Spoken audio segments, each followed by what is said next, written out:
Hello and welcome to today's episode of Chopper Build. Now things are getting closer and closer, but I still don't have a back brake. I started it, but I haven't finished it. So today I need to go through and see how I'm going to do that. So I would imagine you lot have probably forgotten where I got to with the back brake system. That's okay because I have too. But the very first thing I'm going to do is finish off this brake rod. So I've already got the hardware up the back and I've got the brake rod made as well, but I'd like to strengthen it. I've had to make this lightning bolt shape so that it dodges the frame and goes from the inside of the frame to the outside, and that will connect our lever to our lever.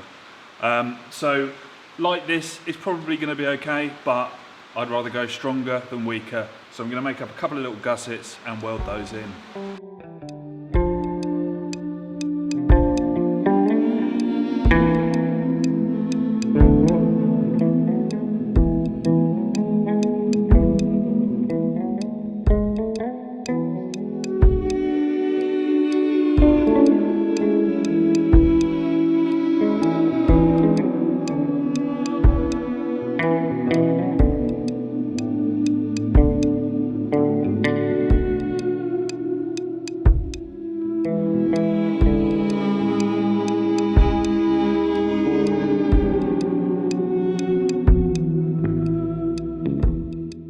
So I've just finished up my gussets. They're going to require a little bit of a clean up with a file before I paint them, but I'll do that at a later date.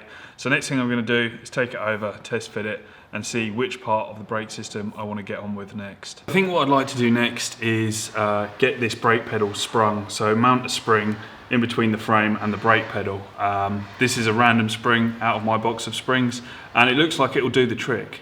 Now the issue is, I haven't got use of a lathe for anything other than centering at the moment because the crossfeed has broken. So I haven't really got many ways of making up the little pieces I need to mount the springs. But I have been doing some thinking and I've managed to find myself a little stainless Allen bolt. I think I'll be able to weld that onto the brake arm, and also I've got some steel rivets. Now that is more or less what I would have made on the lathe anyway. So I think between these two pieces, I can make it work.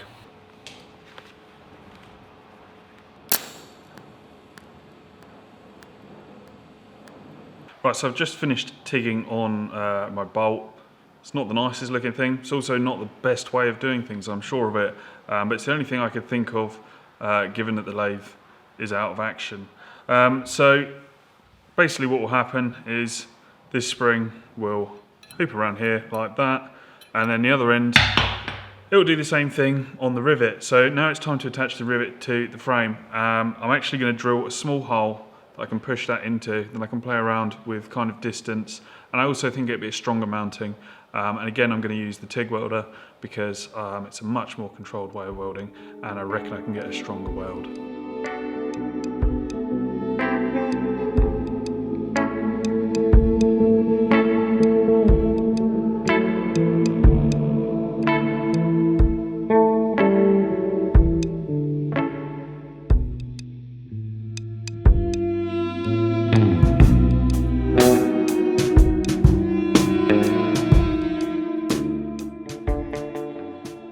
Well, believe it or not, that worked. I'm still unhappy about the bolt situation. The rivet, I think, works very, very nicely. So at some point when the lathe's fixed, I might well come back and redo that. Now, it is functional, so that is one thing. It springs backwards and forwards very nicely. So the next thing I need to do is link the action from the brake pedal to the arm on the drum via the rod. So what I'm going to do here is take inspiration from my 500 Triumph. That involves a brake rod that is bent at 90 degrees and passes through a hole on a little lever on the end of here. Now I just so happen to have this offcut, which I think is a nice shape for our little lever. So I'm going to drill it out with a hole that's just about big enough for this to fit through, and then I'm going to weld it onto the back here and bend the brake rod so that it fits through. I'll be able to drill a hole through the brake rod and then put a split pin in it, and it won't be going anywhere. Hopefully that'll work.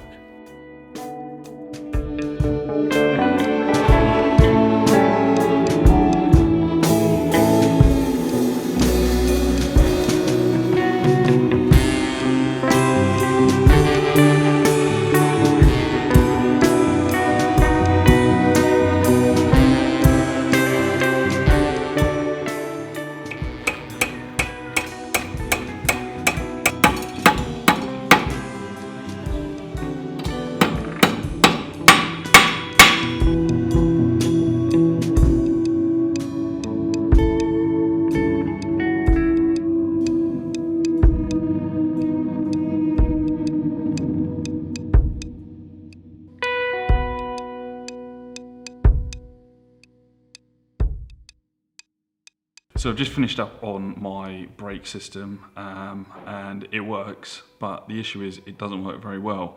So I haven't really finished it because I'm going to need to play around with it.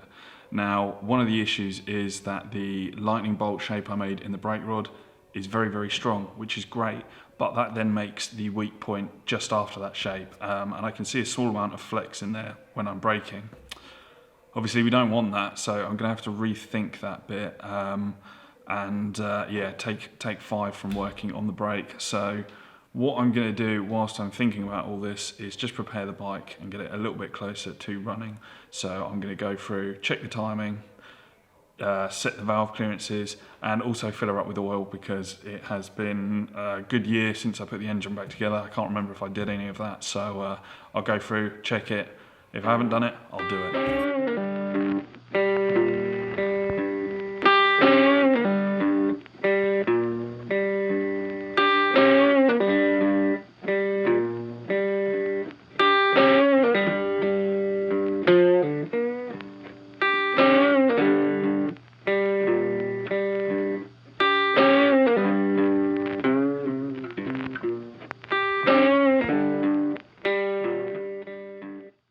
So I've gone through the motor, I've checked all the tappet clearances, and I've also checked the timing and filled it with oil. Another thing I've done is secured my battery box. It's a fairly simple job, just welding on a few tabs. Now there's one last odd job I'd like to cover in this episode, and that is the fueling system, so delivering the fuel from the tank to the carburetors. On this particular bike, I've got a custom frame and I've got a custom tank, and it's very, very difficult to find any space for a petcock. So hopefully we can work our way around that. So if you remember last time when I was pressure testing the tank, you'll remember that I had this little airline fitting. I'm actually going to be using that to run fuel through as well. The reason being that there's just no room for a conventional fuel tap. So what I'm going to do is I'm going to run that down to an inline fuel tap. And being that I'm doing that, there's absolutely no room for an inline fuel filter.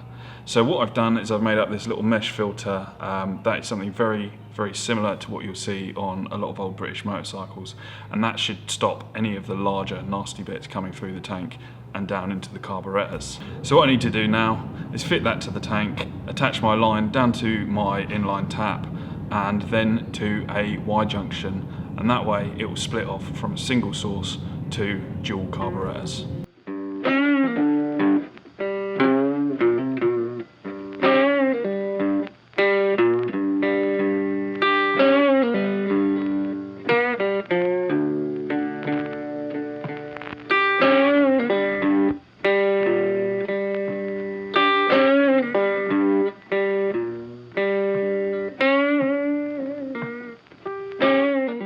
Okay, so I've just finished up on the fuel line and the fuel tap, and that was actually a lot more fiddly than I imagined. I knew it was tight, but I didn't realise it was that tight.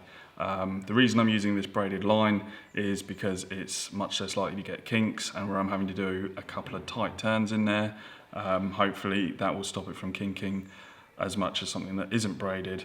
The other thing you've seen me do is use wire as opposed to cable ties. I think it sits on the little grooves in the spigots much, much nicer, and you can also get it a much tighter fit.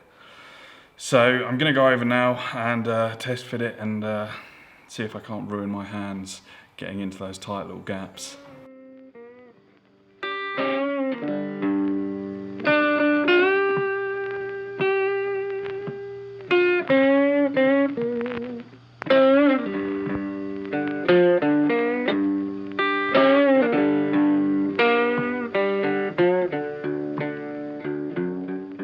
So there are a lot of tight turns in that fuel line, which is really not ideal, and I'm a little bit concerned about the potential of there being airlocks. I really hope there won't be, and hopefully for a test fire at the very least this will be fine, but I think in the future I'm definitely going to have to revisit this and work out a better way of doing it. On top of that, I'm still thinking about ways I can improve that back brake, so at some point we'll have to get around for that, but we are getting ever closer. So hopefully next week I'm going to give this a test fire. But that is it for today's episode. A massive thank you to you lot for watching again. If you liked it, make sure you give it a thumbs up. And tune in next week to find out whether this thing just blows up, whether it melts, or whether it runs like a motorcycle.